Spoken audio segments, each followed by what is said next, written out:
Thanks, guys. I absolutely love the words that Thomas read for us at the very beginning. There's so much to unpack in those few words. What John was, there was a man named John. He came to testify to the light. He was a witness to testify to the light. And then verse 9 says that speaking of Jesus, the true light which enlightens everyone was coming into the world. So I don't know what your expectations are for a candlelight service, but this can be whatever you want it to be. This could be whatever you need it to be. It could be just a time to reflect. And we're going to do that in a moment. We're going to light our candles, and Judith will play for us in the background. And it could just be a time to reflect. It could be a time just to encourage yourself and encourage one another. It would be a time just to, as we light each other's candles, a witness to how we're supporting and standing with each other as we testify, as we bear witness to the true light which enlightens everyone who came into the world. And what is continually remarkable about this season that we miss because we've got so familiar with it is that he became one of us. And sometimes our gospel presentation doesn't give humanity like, I know we have our flaws and we have our faults, but God thought that much of humanity. He thought that much of us that he became one of us. He thought that much of us that he became one of us. So desperate for us to experience what verse 12 talks about, that he gave power for us, or the right, as Thomas read for us, to become children of God. The right, the power to become children of God. There's many pages have been written about the incarnation, what this means. People have talked about how he became the child of a woman so that we could become children of God. He became the child of a woman so that we could become children of God.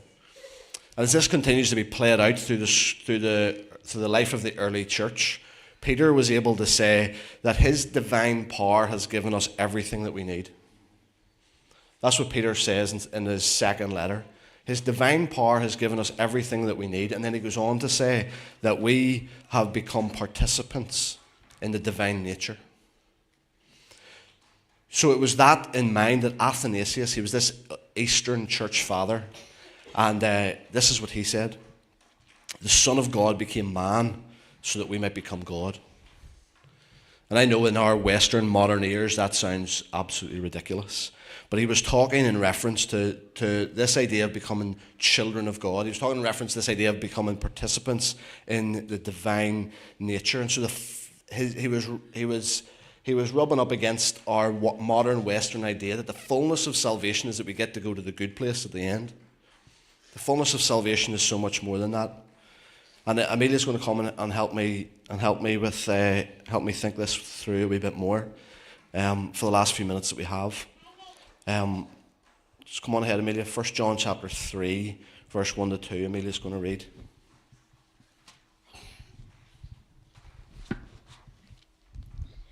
There was a Pharisee named Sorry.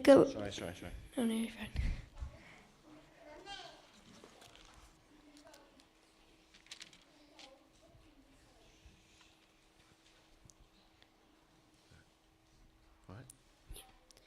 You know that God is... See what amazing love the Father has given us.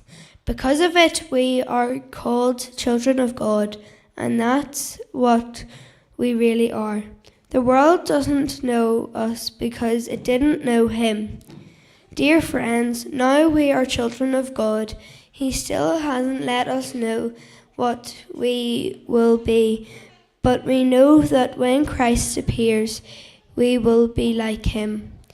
That's because we will see him as he really is. Perfect. Thank you. What a pro. They're adapting to a last minute change. Thanks, Amelia, so much. So the fullness of salvation is not that we get to the good place. The fullness of salvation is that we behold Jesus so that we can become like him. Participants in his divine nature, becoming like him. the Son of God. He became child of a woman so that we could become children of God, so that we become participants in the divine nature. And all of this, I know that you've read all of these verses before. And I'm just hoping that as we reflect and as we pause for a moment, that it would light something in you. It would light something in you that you are more than you thought you were. And I just try to pull out those 2 or 3 verses to try and remind you in a moment of reflection, in a moment of pause before your mind is filled and occupied with everything else over the next few days, that you are more than you thought you are. And the person sitting beside you, they are as well. You are more than you thought you were, and everyone else is too. And that's why I love that we get to share moments like this, that we get to remind ourselves that the words of Jesus that he spoke, it was almost like prophesied over his church, that you are the light of the world. That's what he spoke about us. You're the light of the world. No one, after lighting their lamp, puts it under the bushel, but they put it in the lampstand and it gives light to all the house.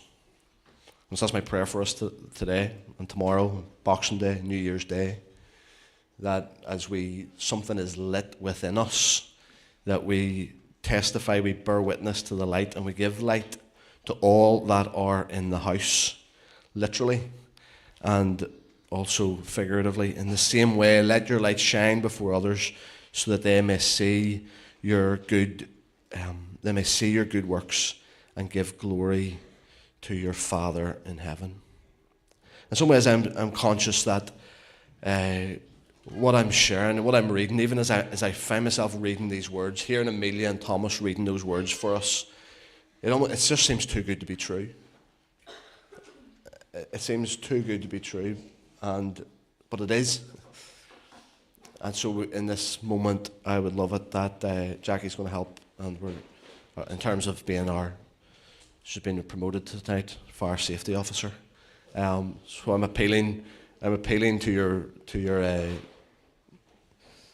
adult nature, to your maturity. Don't mess about with fire, people. But Judith's going to come and play for us as the candles are lit. Encourage you, if you can, maybe somebody's candle will be lit and you can light somebody else's. The kids are going to turn theirs on. But please hear this tonight. Wish there was another way to keep repeating it so that the penny dropped. I'm doing it for myself. The power to become children of God, to become participants in his divine nature, to behold him as children of God, to behold him. And as we behold him, we become like him, because we're going to see him as he is.